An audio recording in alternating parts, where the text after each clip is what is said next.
Assalamualaikum warahmatullahi wabarakatuh. Halo teman-teman, kembali lagi di channel Ticamoy.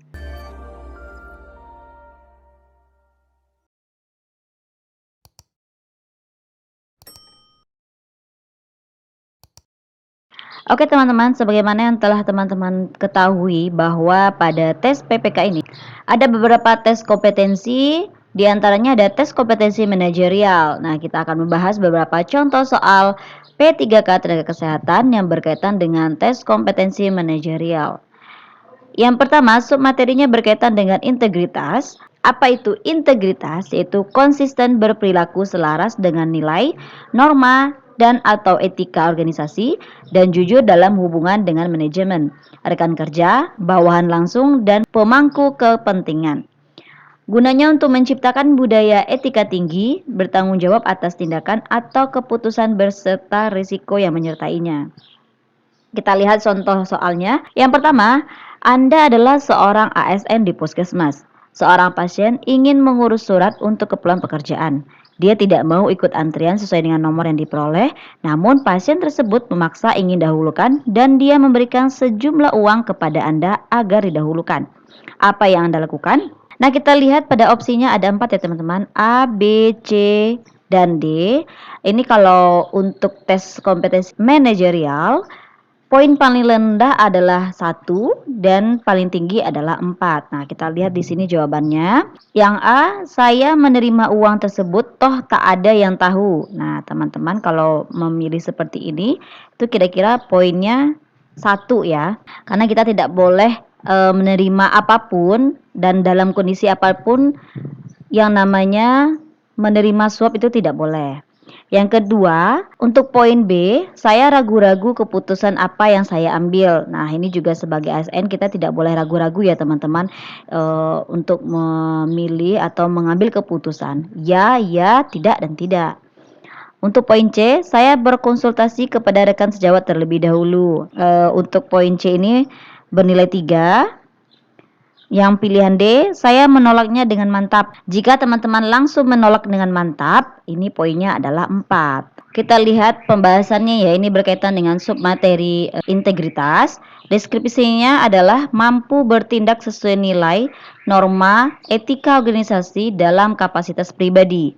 Untuk indikator perilakunya, melaksanakan peraturan kode etik organisasi dalam lingkungan kerja sehari-hari pada tataran individu atau pribadi. Nah, ini adalah nilai berdasarkan option pada soal nomor 1. Oke, kita lanjut soal yang kedua. Rekan kerja Anda memberitahu bahwa dia bekerja sama dengan atasan Anda melakukan rekayasa laporan keuangan kantor. Maka Anda A. Dalam hati tidak menyetujui hal tersebut. Optionnya A. Dalam hati tidak menyetujui hal tersebut. B. Acuh saja karena biasa terjadi di kantor manapun. C. Mengingatkan rekan kerja bahwa tindakannya tidak sesuai. D. Tidak ingin mengikuti langkah rekan kerja. Nah, di sini teman-teman bisa melihat dari option ini semuanya bakalan benar ya teman-teman. Tapi di sini ingat poinnya adalah berkaitan dengan integritas. Jadi kita lihat untuk poin A, dalam hati tidak menyetujui hal tersebut. Nah, ini poinnya bisa 2 ya. Untuk poin B, acuh saja. Ini tidak boleh ya opsinya teman-teman, karena bagaimanapun kita tidak boleh acuh di lingkungan kerja. C, mengingatkan rekan kerja bahwa tindakannya tidak sesuai. Jika teman-teman menjawab poin C, maka nilainya adalah 4 karena mengingatkan rekan kerja bahwa tindakannya tidak sesuai. Untuk option D, tidak ingin mengikuti langkah rekan kerja. Ya, ini juga bisa kita nilai benar ya teman-teman, ini juga benar. Namun poinnya itu hanya 3. Oke, kita bahas sedikit. Nah, di sini masih berkaitan dengan integritas. Deskripsinya mampu mengingatkan, mengajak rekan kerja untuk bertindak sesuai nilai, norma, dan etika organisasi. Ini udah level 2. Indikatornya mengingatkan rekan kerja untuk bertindak sesuai dengan nilai, norma, dan etika organisasi dalam segala situasi dan kondisi. Kemudian mengajak orang lain untuk bertindak sesuai etika dan kode etik. Nah, ini adalah nilai masing-masing dari jawabannya ya teman-teman. Selanjutnya soal 3. Anda sebagai seorang ASN baru 1 bulan bekerja di pelayanan kesehatan, datang dan presensi sesuai peraturan yang telah disepakati. Nyonya B, senior Anda datang 1 jam lebih lama dari jadwal. Sikap Anda sebaiknya A. Mentoleransi sebab Nyonya B senior Anda. B. Rekan kerja lain juga melakukannya, jadi tidak mengapa. C. Mengajak agar datang sesuai jadwal. D. Memilih diam dan tidak terjadi apa-apa. Nah, untuk option yang seperti ini, ingat kembali ya teman-teman, di sini adalah jawabannya sesuai dengan indikator integritas. Memang Nyonya B adalah senior Anda, namun tidak boleh juga mentoleransi ya, karena setelah disepakati jadwal datang dan jadwal untuk pulang bekerja. Nilainya paling tinggi adalah mengajak agar datang sesuai dengan jadwal ya, yaitu poinnya adalah 4. Kalaupun memilih diam dan tidak terjadi apa-apa, ini jawabannya adalah 1.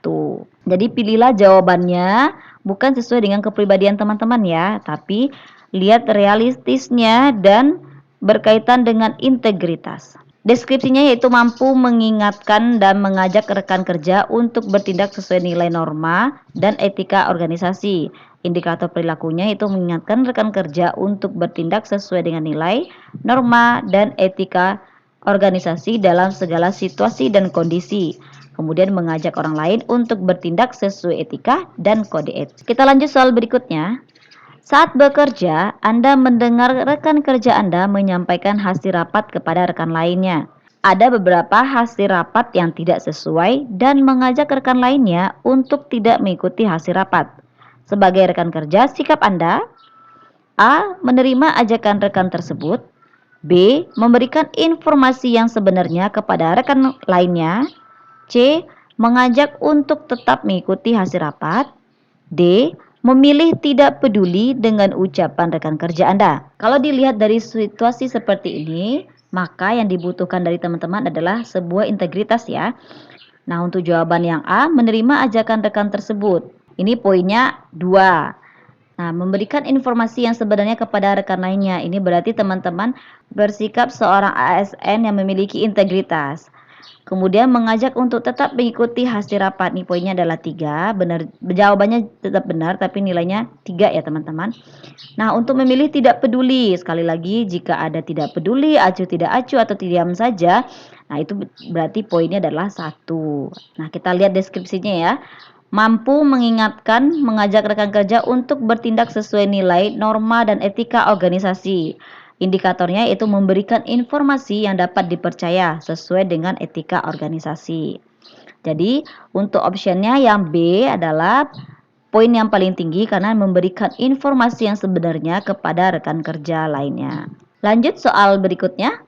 Seorang staf kepegawaian menawarkan bantuan kepada saya untuk bisa diterima menjadi karyawan di tempat tersebut dengan cara memberikan dana dengan jumlah tertentu. Sikap saya adalah A. Mempertimbangkan terlebih dahulu segala sesuatunya. B. Menolaknya karena saya ingin mencari rezeki yang halal. C. Mencoba terlebih dahulu jalur resmi sebelum jalur tersebut. D. Meminta pertimbangan orang tua dan pihak-pihak yang lebih berpengalaman. Untuk pembahasannya, poin A. Mempertimbangkan terlebih dahulu segala sesuatunya. Ya, benar dalam mengambil keputusan kita harus mempertimbangkan terlebih dahulu apapun kondisi dan situasinya. Namun ini kurang tepat ya teman-teman, jawabannya hanya bernilai 2. Sedangkan untuk poin B, menolaknya karena saya ingin mencari rezeki yang halal. Nah, ini kita langsung menolaknya apapun itu keadaannya dan apapun itu kondisinya maupun ajakannya atau menghalalkan cara. Nah, kita langsung menolaknya. Jadi poinnya ini adalah 4. Untuk poin C, mencoba terlebih dahulu jalur resmi sebelum jalur tersebut. Nah, ini poinnya hanya 3 ya teman-teman. Nah, untuk poin D, meminta pertimbangan orang tua dan pihak-pihak yang lebih berpengalaman. Nah, ini nanti akan terjadi keraguan-raguan. Maka keraguan-raguan itu tidak boleh diambil dalam pengambilan keputusan. Jadi ini nilainya adalah 1.